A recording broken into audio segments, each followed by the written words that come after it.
Assalamualaikum warahmatullahi wabarakatuh. Nama saya Aidita Dwi Ramadhani. Saya akan mempresentasikan teks laporan hasil observasi bersama Aulia Fathiha Almaira dan juga Yunita Putri Primeta. Oke, mari kita mulai aja ya. Pengertian dari teks laporan hasil observasi, yaitu teks yang memberikan informasi secara umum tentang sesuatu berdasarkan fakta dan hasil pengamatan secara langsung. Fungsi dari laporan hasil observasi ialah menjelaskan kegiatan pengamatan untuk bahan informasi dan dasar penyusun kebijakan serta sebagai alat dokumentasi suatu objek. Ciri-ciri teks laporan hasil observasi. Pertama, bersifat objektif. Bersifat objektif itu maksudnya dia netral, dia tidak membela pihak manapun ataupun membela siapapun. Kedua, berdasarkan fakta pengamatan tanpa opini. Jadi, teks laporan hasil observasi yang sudah dia buat ini berasal dari observasi yang sudah dia lakukan, dan juga tanpa adanya pendapat pribadi dia. Ketiga, tidak menyimpang. Maksudnya tidak menyimpang, jadi ya yang ada di teksnya itu ataupun yang dia observasi ya udah itu aja, tidak ada sangkut pautnya dengan yang lain. Misalnya nanti jadi A, jadi B, jadi apa, tidak sesuai dengan apa yang sedang dia bawakan. 4. Ditulis lengkap dan sempurna. Ciri kebahasaannya yaitu pertama, terdapat kata serta frasa verba dan nomina. Frasa adalah kata yang terdiri atas dua kata atau lebih yang mengandung satu fungsi makna. Contohnya sedang membersihkan ataupun sedang mencuci, yaitu kata verba atau kata frasa verba. Dan kedua ada afiksasi. Afiksasi adalah imbuhan yang biasanya melekat pada kata dasar, bisa di awal, bisa di akhir, atau bisa juga di awal akhir.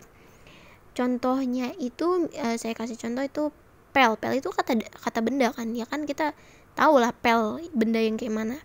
Terus kita ubah menjadi verba atau kata kerja, jadi mengepel. Kalau jadi mengepel itu bukan benda lagi kan, jadinya kayak ada orang yang lagi mengepel.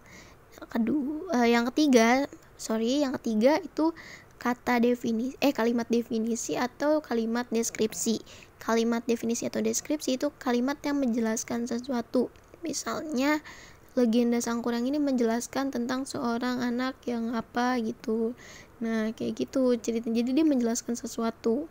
Dan yang terakhir itu ada kalimat simpleks dan kompleks. Kalau simpleks itu kalimat yang memiliki satu struktur kalimat. Contohnya pasti tahu kan, SPO, SPOK, atau SP juga doang. Nah, kalau saya lebih sering dengarnya SPOK. Contohnya, saya membeli buku di toko buku. Nah, saya itu sebagai subjek, membeli itu sebagai predikat, buku itu sebagai objek, dan di toko buku itu sebagai keterangan tempat. Terus ada juga kompleks. Kompleks itu lebih dari satu struktur kalimat. Jadi ada yang double, ada yang S-nya double ataupun O-nya bisa double. Kalau S yang double itu kayak ayah dan saya pergi berkebun ataupun kemana gitu ya. Kalau yang O-nya itu kayak mungkin saya membeli buku dan alat tulis lainnya, misalnya seperti itu. Selanjutnya itu ada struktur.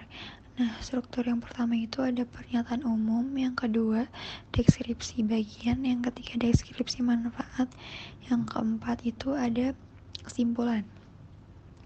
Lalu ada juga langkah-langkah yang harus kita perhatikan dalam menulis laporan hasil observasi. Yang pertama itu ada menentukan tema dan tujuan. Maksudnya, jadi tuh sebelum kita mengamati suatu objek, kita harus pastikan kita udah punya tema. Nah, habis kita menentukan tema, baru tuh tujuan dari tema yang mau kita amati itu apa sih. Yang kedua, melakukan proses observasi. Kita melakukan pengamatan suatu objek yang udah tadi kita buat temanya itu loh. Terus yang ketiga, menyusun kriteria aspek yang harus dilaporkan.